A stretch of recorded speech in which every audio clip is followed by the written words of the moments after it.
ลืมบอกพี่น้องนะครับเหตุผลที่ว่าบ่าวเพชรบ่ได้ลงคลิปหลายมือนะครับ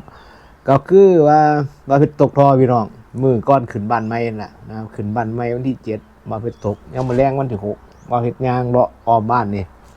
เก็บขยะเพื่อไปเผานะครับทำความสะอาดนะเลยย่างไปตกทอ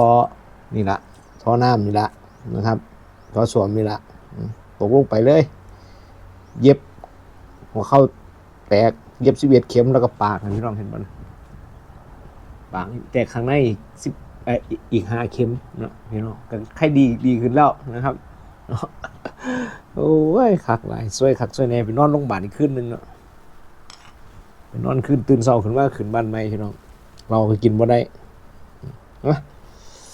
มื้อนี้งดพริกใส่พริกน้อยเดียว